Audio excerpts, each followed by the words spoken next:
Hi అక్కయ్యలు అన్నయ్యలు, నేను ఈరోజు మీకు ఆల్ ది బెస్ట్ చెప్పడానికి ఇక్కడ ఉన్నాను. నేను మీకు ఆల్ ది బెస్ట్ చెప్తున్నాను. ఎగ్జామ్ బాగా రాయండి. మీ మమ్మీ డాడీ మీకు ఎప్పుడు బ్యాక్ బోన్ ఉంటారు. మా డాడీ ఈరోజు కొన్ని రూల్స్ చెప్తాడు. సో ఈ వీడియోని మీకు నచ్చకపోయినా నచ్చిన వీడియోని లైక్ చేయాల్సిందే. అంతేనా? ఓకే, నేను స్టార్ట్ చేయనుగా. Right, bye bye. Hi friends, welcome to జైపాలండే యూట్యూబ్ ఛానల్ jaypalanడే.com. ఈరోజు ఇన్స్ట్రక్షన్స్ వాస్తవానికి స్టూడెంట్స్కి కాదు, ఇది పేరెంట్స్కే నేను ఈ రూల్స్ చెప్పాలనుకుంటున్నా. గతంలో నేను ఆన్లైన్ డ్యూటీస్ చేశాను, నీట్ ఎగ్జామ్ డ్యూటీస్ చేశాను. ఆ సెంటర్ దగ్గర ఆ పేరెంట్స్ పడే బాధలు చూశాను. ఆ లాస్ట్ మినిట్లో హర్రీ బరీలో ఆ పిల్లలు పడే ఇబ్బంది చూశాను. ఇలా రకరకాల విషయాలపైన, దాంతోపాటు కొంతమంది కూడా అంటే 22, 23లో కూడా చాలామంది పేరెంట్స్, 24లో కూడా చాలామంది పేరెంట్స్ కూడా సరే ఎగ్జామ్ హాల్కి వెళ్ళేసరికి ఇలా అయిపోయింది అలా అయిపోయింది అంత చాలామంది షేర్ చేసుకున్నారు. ఒకసారి ఆ విషయాలను మీతో డిస్కస్ చేద్దాం. అంటే పేరెంట్స్ రోల్ ఎంతవరకు ఎలా ఉండాలి ఏంటి అనేది.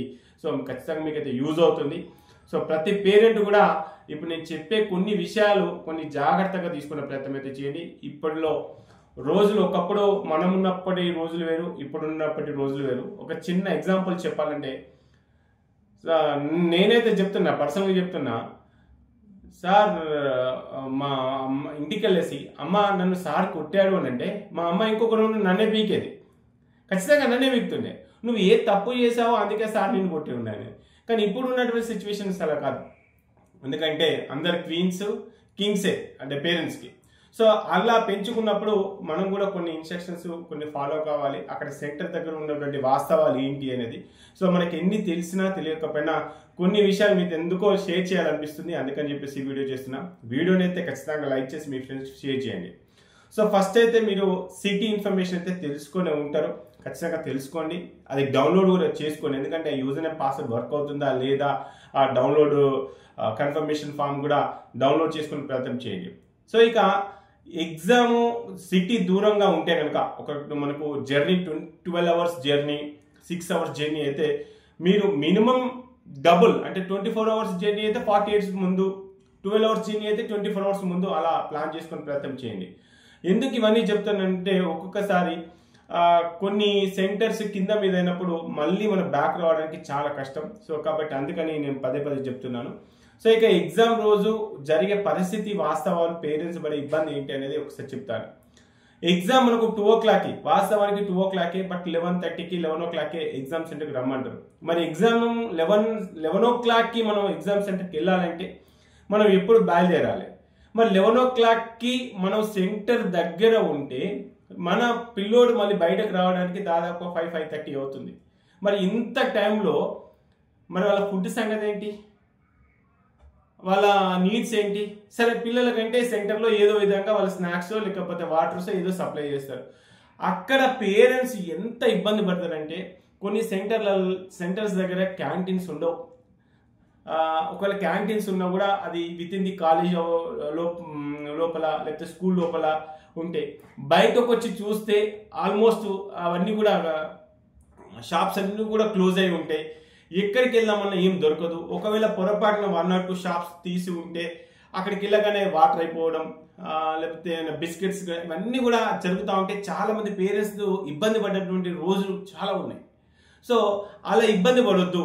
ఎందుకంటే మీకు వాటర్ లేకపోయినా సరే 11:30 వరకు, దాదాపుగా 1:30 వరకు కూడా ఆ పిల్లలు మీతోనే ఉంటారు. సో మీతో చాలా విషయాలు షేర్ చేసుకుంటారు. అప్పుడు వాటర్ కావాల్సి వస్తుంది కావచ్చు, ఫ్రూట్స్ కావాల్సి వస్తుంది కావచ్చు. సో వాటర్, ఫ్రూట్స్ అయితే ఖచ్చితంగా తీసుకెళ్ళండి. సెంటర్ దగ్గర ఏవి కూడా ఉండవు అన్న ఆలోచన కొద్ది వెళ్ళండి. ఈవెన్ వాటర్ కూడా దొరకవు, ఈవెన్ ఫ్రూట్స్ కూడా దొరకవు. తిన్నామంటే తినడానికి తిండి కూడా దొరకదు అన్న పాయింట్ ఆఫ్ లో థింక్ చేయండి. అన్ని సెంటర్స్ అలా ఉంటాయని కాదు, కొన్ని సెంటర్స్ దగ్గర నేను చాలా చూశాను. పాపం అలా కనీసం నిల్చుందామంటే చెట్టు కింద కూడా, ఒక చెట్టు 2 చెట్లు ఉంటే ఆ చెట్టు కింద కూడా చాలా మంది ఉంటారు. ఆ ఎర్రటి ఎండ, మాడిపోయే ఎండ. సో ఇంత ఎండలో చాలా మంది పేరెంట్స్ ఇబ్బంది పడుతూ ఉంటారు. ఆ చికాకులో మీరు పిల్లలతో నేను మాట్లాడారు అనుకోండి, అది ఇంపాక్ట్ అనేది ఎగ్జామ్ మీద కూడా పడవచ్చు. సో ఇక లాస్ట్ మినిట్లో నేను కొన్ని పాయింట్లు అయితే చెప్తాను. ఫస్ట్ మీ నిజంగా వాస్తవం మా పాప చెప్పినట్టుగా బ్యాక్ బోన్ మీరేనండి. రేపు పొద్దున ఎగ్జామ్లో మంచి మార్క్స్ వచ్చేసి సక్సెస్ అయినా పేపర్లో వచ్చిన హ్యాపీ అది మనమే. రేపు పొద్దున వాళ్ళ హెల్త్ ఇష్యూస్తోనో లేకపోతే వివిధ కారణాలతోని ఒకవేళ నీట్లో ర్యాంకు ఏదైనా జరిగినా దట్ బ్యాక్ బోన్ మీరే. మీ పిల్లలు మీతోనే ఉంటారు. కాబట్టి ఫస్ట్ మీరు మోటివేషన్, ఎవరు ఎన్ని మోటివేషన్ చెప్పినా పేరెంట్స్ చెప్పే మోటివేషన్ ఒక లెవెల్లో ఉంటుంది. సో వాళ్ళకి హ్యాపీగా ధైర్యం చెప్పండి. ఎగ్జామ్ బాగా రాయనమ్మా, తర్వాత ఏది జరుగుతుంది అది జరుగుద్ది అని చెప్పేసి మీరు ఖచ్చితంగా వాళ్ళకి మోటివేషన్ ఇచ్చే ప్రయత్నం చేయండి. సో ఏదో మోటివేషన్ చెప్పేసి ఏదో చెప్పడం కాదు. సో ఫస్ట్ మోటివేషన్ అనేది పేరెంట్స్. మీ నిజంగా చెప్పాలంటే మీ మదర్ మీ ఫాదరేనండి. సో రేపు పొద్దున హ్యాపీగా ఫీల్ అయ్యే వాళ్ళే. రేపు పొద్దున అయ్యో ర్యాంకు ఇంత లాంగ్ వచ్చిందే, మరీ ఎక్స్పెక్ట్ చేసిన ర్యాంక్ రాలేదని చెప్పేసి బాధపడేది కూడా వాళ్ళే. కాబట్టి వాళ్ళే మీకు చాలా ముఖ్యం. కాబట్టి అలాంటి పిల్లల కోసం మీరు బ్యాక్ బోన్ లాగా ఉండి మంచి మాటలు చెప్పే ప్రయత్నం చేయండి. సో ఇక డ్రెస్ కోడ్ విషయం కూడా ఆల్రెడీ ఒక వీడియో చేశాను. మీరు వెళ్ళేటప్పుడు ఆ డ్రెస్ కోడ్స్ అన్ని అంటే ప్లెయిన్ ఉంటే బెస్ట్ అండి.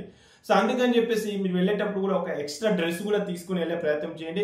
ఖచ్చితంగా నేను పేరెంట్స్కి అయితే నేను పదే చెప్తున్నాను, ఇంత కష్టపడి ఇన్ని కోచింగ్ సెంటర్స్ లో డబ్బులు ఖర్చు పెట్టుకుని ఎగ్జామ్ రోజు మీరు అక్కడ లేకపోతే చాలా ఇబ్బంది అవుతుందండి.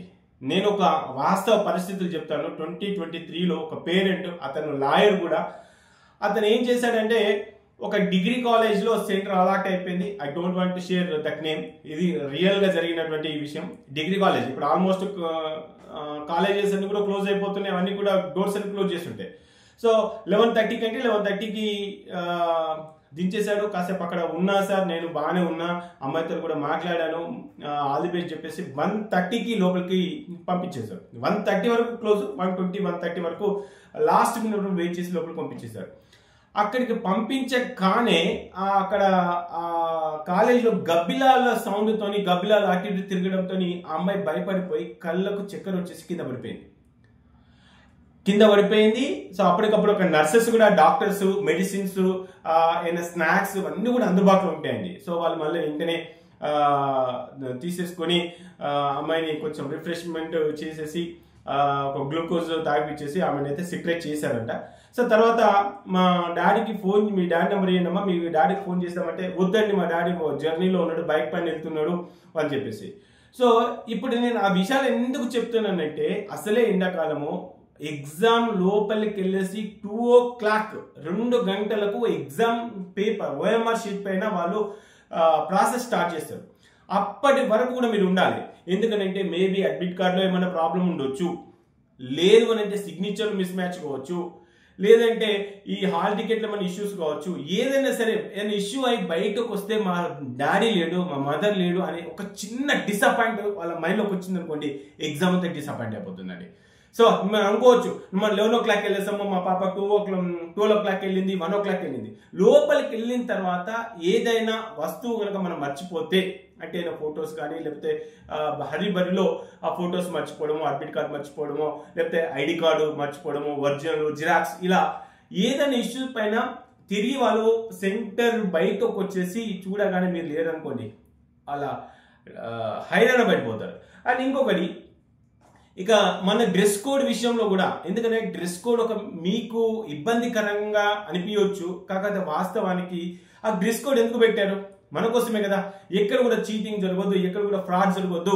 ఎందుకంటే పెద్ద బటన్స్ కానీ, లేకపోతే డిఫరెంట్ సింబల్స్ ఉన్న టీషర్ట్స్, ఇలాంటి ప్యాకెట్స్ ఉన్న టీషర్ట్స్, ఇలాంటి డ్రెస్ కోడ్ ఎందుకు పెట్టారు? అది మన కోసమే. ఎక్కడ ఫ్రాడ్ జరగవద్దు, బాగా జరగాలని.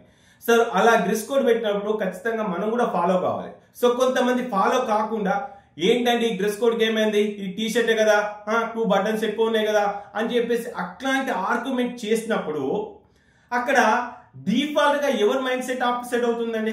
జస్ట్ ఏం లేదు, అక్కడ అడ్మిట్ కార్డు చెక్ చేస్తా ఉంటేనే అక్కడ స్టూడెంట్ సైకాలజీ ఎలా ఉంటుంది, అయ్యో ఏమైనా పొరపాటు జరిగిందా, అయ్యిందా, అలా మైండ్ అనేది ఒక్కసారి డిస్టర్బెన్స్ అయింది అనుకోండి, ఎగ్జామ్ మొత్తం ఇంపాక్ట్ ఉంటుందండి. సో అందుకనే ఇన్స్ట్రక్షన్స్ ఏవైతే ఉన్నాయో, నేను ఇంకొక వీడియో కూడా చేస్తాను, student point of view instructions అన్ని క్లియర్గా చేస్తాను. అంతేగాని నేను లాయర్ని, నేను డాక్టర్ని, నేను పోలీస్ ఓన్ని అని చెప్పేసి మనము అలా ఫీల్ అయ్యి అక్కడ దాకా వెళ్ళిన తర్వాత ఏంటని ఏం మాట్లాడుతున్నారు, డ్రెస్ కోడ్ విషయంలో మీరు ఇంత స్ట్రిక్ట్ ఫాలో అవుతున్నారు అని చెప్పేసి వాళ్ళతో ఆర్గ్యుమెంట్ మీరు చేయగలుగుతారు కావచ్చు. అంటే యాజ్ ఎ పేరెంట్ మీరు చేయగలుగుతారు. ఎందుకంటే మన స్టూడెంట్కి, మన అమ్మాయికి, మన అబ్బాయికి ఇలా నష్టం జరిగితే మనం ఆర్గ్యుమెంట్ చేస్తాం. బట్ ఆ ఆర్గ్యుమెంట్ వల్ల వాళ్ళు డిస్టర్బ్ అవుతారు. కాబట్టి ఇన్స్ట్రక్షన్స్ పర్ఫెక్ట్గా ఫాలో అవ్వండి. ఎలాంటి ఆర్గ్యుమెంట్కి తావివ్వకండి. హ్యాపీగా ఎగ్జామ్ సెంటర్కి పంపించే ప్రయత్నం చేయండి. మీకు వీలైతే 2:30 వరకు వెయిట్ చేయండి. అక్కడే వీలైతే 2:30 వరకు వెయిట్ చేయండి. లేదు అని అంటే ఇంకా నన్ను అడిగితే 5:30 వరకు వెయిట్ చేసినా కూడా మంచిదే. ఖచ్చితంగా ఫ్రూట్స్ తీసుకెళ్ళండి, వాటర్ బాటిల్స్ తీసుకెళ్ళండి. నేను మీకోసమే చెప్తున్నాను పేరెంట్స్. మీరు కూడా దాదాపు 11 o'clock సెంటర్ దగ్గరికి కలిసి 5 దాకా ఉండాలంటే సెంటర్ దగ్గర ఏమి దొరకవు అన్న పాయింట్ ఆఫ్ వ్యూ అని చెప్తున్నాను. చాలా మంది పేరెంట్స్ వాటర్ ఉన్నాయా సార్, సరైన స్నాక్స్ దొరుకుతాయా సార్, సరిగ్గా క్యాంటీన్, ఇలా చాలా మంది. ఇది ఒకటి. ఇక లాస్ట్ మినిట్లో ఫ్రెష్గా వస్తారు. మా సెంటర్ ఇంటి దగ్గర కదా, మా ఇక్కడ పక్క గల్లీలోనే కదా. కానీ ఆ రోజు అందరు బయటకు వస్తారు కదా. నీట్ ఎగ్జామ్ ఇండియా మొత్తం కదా. ఎక్కడైనా ట్రాఫిక్లో ఇరుక్కుంటే అయ్యో ట్రాఫిక్ ఇరుక్కున్నాం, జస్ట్ మళ్ళీ మైండ్ సెట్ అప్సెట్ అవుతుంది. అయ్యో ఇంత ట్రాఫిక్ వెళ్తామా ఇలా. సో ఇలాంటి ఇబ్బందులు పడకండి. ఇక డైరెక్ట్గా ఇక్కడికి వచ్చిన తర్వాత చాలా మంది పేరెంట్స్ ఉంటారు. వాళ్ళ బాబాయ్, వాళ్ళ అంకుల్, వాళ్ళ అన్నయ్య, వాళ్ళ సిస్టర్ మోటివేషన్ చేస్తూ ఉంటారు. ఇక మనం ఎవరం వెళ్ళలేదు అనుకోండి, అంటే కొంతమంది ఇండివిజువల్గా వస్తారు. అరే వాళ్ళ బాబాయ్ వచ్చిండు, వాళ్ళ అన్నయ్య వచ్చిండు, నాకోసం ఎవరు రాలేదు అన్న ఫీలింగ్లో కూడా కొంతమంది ఉంటారండి. అందుకనే నీట్ ఎగ్జామ్ అంటే ఎంసెట్ ఐసెట్ కూడా చేయాలంటే డెఫినెట్గా నేను కూడా అక్కడ కూడా వెళ్ళమని చెప్తాను. బట్ ఇది ప్రెస్టేజ్ తీసుకునే ఎగ్జామ్ కాబట్టి సో మిగతా పేరెంట్స్ని చూసేసి వాళ్ళ అన్నయ్య వచ్చిండు, వాళ్ళ బాబాయ్ వచ్చిండు, వాళ్ళ అన్న చెల్లి వీళ్ళందరూ వచ్చేసి ఆది బెస్ట్ చెప్తున్నారు, నాకోసం ఎవరు రాలేదని చెప్పేసి ఫీల్ అవుతూ ఉంటారు. అండ్ ఇంకొకటి, మనం అందుబాటులో ఉంటే ఏమవుతుందంటే పొరపాటున మన అడ్మిట్ కార్డులో ఆటోలో మర్చిపోవడమో, బస్సులో మర్చిపోవడమో, ఫొటోస్ మిస్ కావడమో ఇలాంటి ఏమైనా ఉంటే మనము వెంటనే మనకు మన ఓన్ వెహికల్ ఉంటుంది, లేకపోతే మన సర్కిల్ ఎవరొకరు ఉంటుండ్రు, సో ఫొటోస్ తీసుకురావడమో, అడ్మిట్ కార్డు పొరపాటు నేను మర్చిపోయి ఉంటే సో అందుబాటులో ఉండడానికి కూడా ఖచ్చితంగా ఎవరన్నా ఒక 2-3 వెళ్ళే ప్రయత్నం అయితే చేయండి. సో అక్కడ అంతేకాదు, ఇంకా మీదే కాదు, మీలాగా అంటే మీరు పర్ఫెక్ట్ గానే ఉన్నారు, మీరు ఏ కూడా మర్చిపోలేదు. పొరపాటున పక్క వాళ్ళకు కూడా హెల్ప్ చేసే ప్రయత్నం చేయండి. చాలా చూశాను నేనే, చాలా మందికి సార్ నా అడ్మిట్ కార్డ్ ఆటోలో మర్చిపోయాను సార్, నా అడ్మిట్ కార్డ్ బ్రేక్ అయిపోయింది, ఇది స్వెట్కి వెట్ అయిపోయింది, సో పర్సులో పెడితే ఎక్కడో మిస్ అయిపోయింది, ఇలా చాలా మంది చెప్తానండి. సో నేను కూడా చాలా మందికి హెల్ప్ చేసే ప్రయత్నం చేశాను. ఇక వాల్యుయబుల్ థింగ్స్ ఏవైతే ఉంటాయో, వాల్యుయబుల్ థింగ్స్ అంటే మొబైల్ ఫోన్స్, ఆర్నమెంట్స్, బెల్ట్, ఈ జనరల్ కేసే, బ్యాండ్స్, ఇలాంటి కొన్ని items, ear rings, hand rings ఇవన్నీ కూడా రిమూవ్ చేయమని చెప్పేసి అంటారు. సో వాళ్ళు ఏదైతే చెప్తున్నారో ఆ విధంగా చేసే ప్రయత్నం చేయండి. అంతేగాని వాళ్ళతో ఆర్గ్యూ చేయొద్దు. దయచేసి చెప్తున్నా, ఆర్గ్యూ అస్సలు చేయకండి. ఎందుకు ఆర్గ్యూ చేయొద్దు అంటున్నా, మీరు ఆర్గ్యూ చేస్తారు, నేను కూడా ఆర్గ్యూ చేస్తాను, బట్ దాని ఇంపాక్ట్ అనేది మన పిల్లల మీద పడుతుంది. అరే మా డాడీ ఇంత ఫైట్ ఎందుకు చేస్తున్నాడు అని చెప్పేసి ఈ విధంగా లేదు, ఇది దేవుడిది నమ్మకము, నేను ఖచ్చితంగా ఇది ఉండాలి అది అని చెప్పేసి ఇలాంటి సెంటిమెంట్లకి వెళ్ళేసి మీరు డిస్టర్బ్ కావద్దండి. సో ఎందుకంటే నేను అక్కడ స్వయంగా చూశాను, పిల్లలు ఎగ్జామ్ సెంటర్లోకి వచ్చిన తర్వాత ఒక 10-15 minutes వరకు అక్కడ కొత్త ఎన్విరాన్మెంట్, లెఫ్ట్ సైడ్ తెలియదు, రైట్ సైడ్ తెలియదు, అక్కడ ఏం ఇన్స్ట్రక్షన్స్ వస్తున్నాయో తెలియదు, మా డాడీ బయట ఫైట్ చేస్తున్నాడా, ఇలా రకరకాల ఆలోచనలు ఉంటారు. కాబట్టి పీస్ఫుల్ గా అక్కడ ఎన్విరాన్మెంట్ ని మీరు ఏర్పరచుకోవాలంటే ఖచ్చితంగా 11 o'clock 12 o'clock మీ ఫ్యామిలీ మెంబర్స్ హ్యాపీగా వెళ్ళండి. కావాల్సిన ఫ్రూట్స్, వాటర్స్ అన్ని కూడా తీసుకెళ్లే ప్రయత్నం చేయండి. ఎగ్జామ్ ఏదైనా టెక్నికల్ ఇష్యూస్ తోని కానీ లేకపోతే ఎక్కడైనా పొరపాట్లు జరుగుంటే ఎగ్జామ్ అనేది కూడా టైం అనేది ఎక్స్టెండ్ అవుతుంది. అలా ఎక్స్టెండ్ అయినప్పుడు డెఫినెట్ గా ఆ పిల్లలకు కావాల్సినటువంటి ఏమైనా స్నాక్స్ ఉంటే వాళ్ళు లోపలే ప్రొవైడ్ చేస్తారు. మీరు ఇచ్చే స్నాక్స్ అయితే తీసుకెళ్ళడానికి వీలు లేదు.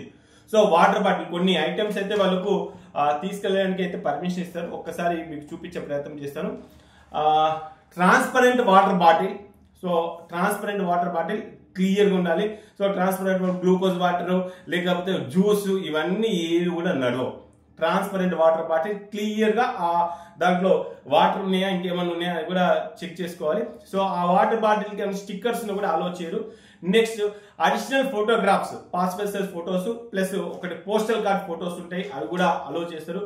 నెక్స్ట్ అటెండెన్స్ షీట్ లో మన సిగ్నేచర్ చేయాలి. అంటే ఇక్కడ మన అడ్మిట్ కార్డు కూడా సిగ్నేచర్ ఉంటుంది, మళ్ళీ ఎగ్జామ్ హాల్లోకి వెళ్ళిన తర్వాత కూడా అక్కడ కూడా సిగ్నేచర్ ఉంటుంది. మనం అప్లోడ్ చేసిన సిగ్నేచర్ ఏదైతే ఉందో ఆ అప్లోడ్ చేసిన సిగ్నేచర్ ఇక్కడ అడ్మిట్ కార్డులో ఉన్న సిగ్నేచర్ అన్ని కూడా మ్యాచ్ కావాలి. ఇవి క్లియర్ గా ఇన్స్ట్రక్షన్ చెప్పే ప్రయత్నం అయితే చేయండి.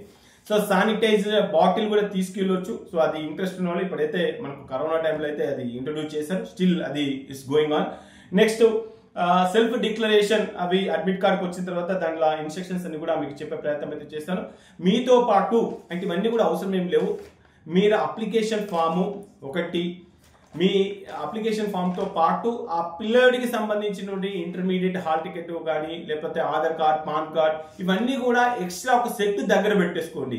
ఎందుకు పెట్టుకుంటున్నా అంటే పొరపాటున ఎక్కడైనా మిస్ అయిపోయినా ఇమీడియట్ గా మనం అప్లికేషన్ ఫామ్ డౌన్లోడ్ చేసి ఇవ్వడం లేకపోతే ఏదైనా ఆల్టర్నేట్ చూసుకోవడానికి వీలు అవుతుంది. కాబట్టి సో అప్లికేషన్ ఫామ్ కూడా తీసుకెళ్లే ప్రయత్నం చేయండి. అప్లికేషన్ ఫామ్ అయితే అలో లేదు, ఓన్లీ అడ్మిట్ కార్డే ఉంటుంది.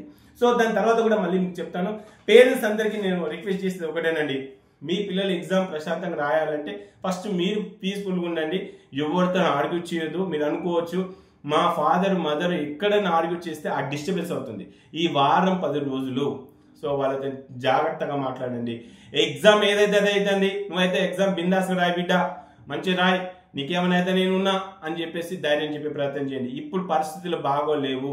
సో పిల్లలకు మోటివేషన్ చాలా ఇంపార్టెంట్. నాకు తెలిసి ఇంకా కోచింగ్ సెంటర్లోనే ఉంటారు. సో ఈ వీడియో వాళ్ళు చూస్తారో లేదో తెలియదు, బట్ ప్రతి పేరెంట్ వచ్చిన తర్వాత బిడ్డను ఎగ్జామ్ సెంటర్ వెళ్దాం, ఎగ్జామ్ రాద్దాం, వద్దాం, తర్వాత ఏది జరుగుతుంది అది జరిగిద్దా అని చెప్పేసి ధైర్యం చెప్పే ప్రయత్నం చేయండి. రేపు పొద్దున మళ్ళీ చెప్తున్నాను, నిజంగా వాళ్ళ ముఖంలో ఆనందం వచ్చినా సంతోషపడేది మీరే, వాళ్ళ ముఖంలో బాధతోనున్నా ఇబ్బంది పడేది మీరే. కాబట్టి వాళ్ళ ముఖంలో సంతోషం ఉండాలంటే ఈ ఇంటికి వచ్చిన తర్వాత ఈ వారం రోజులు వాళ్ళతో హ్యాపీగా ఉండండి, హ్యాపీగా మాట్లాడండి, మోటివేషన్ చేయండి.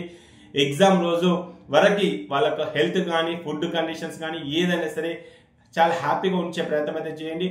సో ఇంకేమన్నా విషయాలు షేర్ చేసుకున్నా కూడా డెఫినెట్గా వాళ్ళతో కొంత టైం స్పెండ్ చేసే ప్రయత్నం అయితే చేయండి.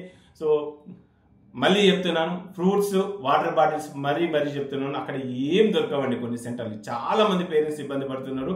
సో కాబట్టి వీలైతే ఇంకా మనకు అక్కడ కూర్చోవడానికి కూడా కొన్ని ప్లేస్లో ఈవెన్ ప్లేస్ కూడా ఉండదు. కాబట్టి సో అలాంటి ఏమన్నా ఉన్నా కూడా ఏంటి కూర్చోవడానికి చైర్లు కొన్ని మౌల్డ్ చేసి చిన్న చైర్స్ కూడా ఉంటే అలాంటి ఏమన్నా కూడా తీసుకెళ్లే ప్రయత్నం చేయండి. సో ఇంకేమన్నా ఇబ్బంది అనిపిస్తే కింద కామెంట్ బాక్స్లో కామెంట్ చేసే ప్రయత్నం చేయండి. అక్కడ ఎగ్జామ్ సెంటర్ దగ్గర నేను 1 కాదు 2 కాదు ఇప్పటికి ఒక 3-4 టైమ్స్ డ్యూటీస్ చేశాను. ఆన్లైన్ ఎగ్జామ్స్, ఆఫ్లైన్ ఎగ్జామ్స్ చాలా మందిని చూశాను. సో మీకు ఇంకేమైనా ఇబ్బంది అనిపిస్తే కామెంట్ బాక్స్లో కామెంట్ చేయండి. కామెంట్స్ బేస్ చేసుకొని మరిన్ని విషయాలు మీతో షేర్ చేస్తాను. ఎగ్జామ్ రోజు స్టూడెంట్కి సంబంధించిన ఇన్స్ట్రక్షన్స్ పైన డెఫినెట్గా ఇంకొక వీడియో చేస్తాను. డ్రెస్ కోడ్ విషయంలో ఒక స్పెషల్ వీడియో చేశాను, ఆ లింక్ కూడా కింద డిస్క్రిప్షన్లో ఇస్తాను. ఆ డ్రెస్ కోడ్ విషయంలో కానీ ఏ విషయంలో ఆర్గ్యుమెంట్ అనేది చేయొద్దు, మీ పిల్లలతో చేయొద్దు, అక్కడ ఎగ్జామ్ సెంటర్ దగ్గర కూడా చేయొద్దు. మీరు వెళ్ళగానే ఫస్ట్ సెంటర్ కోడ్ ఏంటిది, సెంటర్ నేమ్ ఏంటిది, 2 కూడా చెక్ చేసుకోండి. సో ఇంకేమైనా విషయాలు మర్చిపోయినామో నెక్స్ట్ వీడియోలో డిస్కస్ చేద్దాం. ఖచ్చితంగా వీడియోని లైక్ చేసి మీ ఫ్రెండ్స్కి అయితే షేర్ చేయండి. ఒక ఫ్రెండ్స్, జై హింద్.